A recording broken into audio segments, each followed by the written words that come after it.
Part of our Soma culture is that we believe that we hear from God. There's a step in which I learn that God talks to me.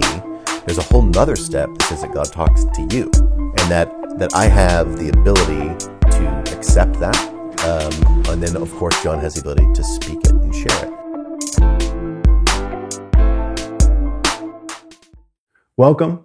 First, we want to talk about Tempus Divum. Did I say it right? You said it right? Yeah, I said it right. It took me a while to figure this out, but I got that.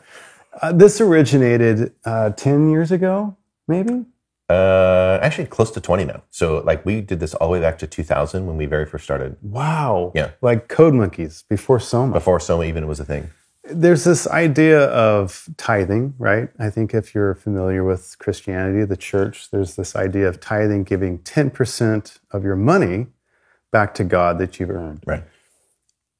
Jesus time is what we've called it in the shop for 20 years now. Yeah. Is this idea of tithing our time, giving a little bit of our time. And specifically our work time, not just our personal time. Yeah, it's not like, all of us could maybe have individual time outside of work, but in the shop on Wednesdays, starting about 9:30, we just shut things down. And it was, did you guys do music in the beginning? It's changed a lot over the years. Sometimes it's just prayer. Sometimes it's evolved. It's evolved. And so now what it used to be was prayer, bringing concerns from the team, how things are going, personal life, those things, to where now it's a little bit of both. And this idea of, in Soma, in our culture, we are trying to become whole people. Yeah. And in our culture, we're trying to raise others up as whole people and then send them out into the entertainment industry. So with that idea is also discipleship. So all of us find cool stuff, whether it's on the internet or at church or in a life group or reading or whatever that it might be, that is an interesting topic. And so the idea behind Tempus Divum and Jesus time, so our team takes Jesus time on Wednesdays, Tempus Divum arose out of that. Yeah. So it's an idea of a few worship songs to kind of settle the heart, right? Calm down from a hectic world, and then pray a little bit and present an idea around discipleship or how to become a whole person. Yeah. And I would say we're going to share Tempus Divum here with you. Mm-hmm.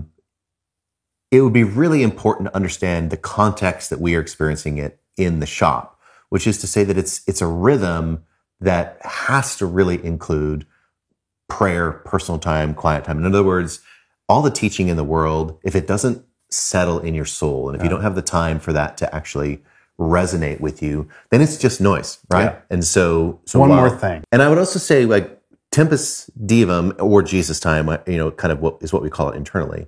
It's not just about teaching. That would be also misunderstanding. This isn't like another sermon that you get.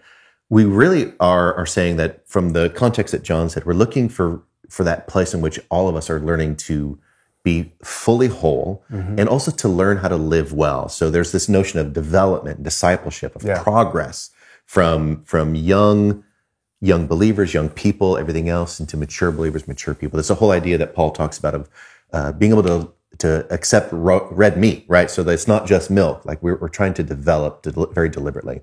And so Tempus Divum isn't just about teaching. It's really about exposure. It's really about that we're not afraid of anything. And so we're not trying to be the doctrine police. We're not we can listen to this guy, but not that gal, whatever. We're not doing that. In fact, we want to expose one another mm-hmm. to a wide variety of things. And certainly a lot of them are kind of within the faith-based realm, but a lot of them are not. They're just about personal development. They're about good people skills, about good budgeting skills. It's how do we live well? And we really, that old saying, you treat it like chicken, right? You eat the meat, you spit out the bones, and you keep what makes sense. Some places they eat the bones. They do eat the bones. Yeah. Rwanda, for one. Really? Yeah. Okay, that freaks me out. No, I didn't know that. I know the chicken whole feet thing. Chicken. Yeah. My friend Kawasa has a video where he eats the whole chicken.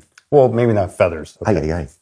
Well, anyways, the point is, don't look to TD to try to figure out our doctrinal position. That's in fact opposite of how we want to do this. Mm-hmm. In fact, we want to show people a wide variety of thoughts and know that like we follow the Holy Spirit. And so if this thing rings for you, great. If this thing doesn't ring for you, skip it. And so, if it doesn't, something really gets you like a little upset, maybe ask why. Yeah.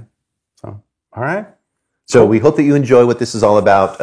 By the time we launch this, we should have probably, depending on if you do it on a 2-week cadence or a 1-week cadence, about a year or 2 years worth of content.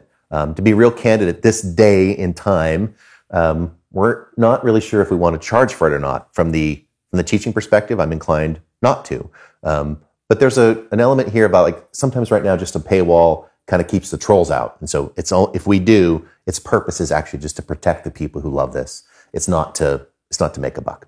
So that's our intention. That's our goal. And we hope you like it.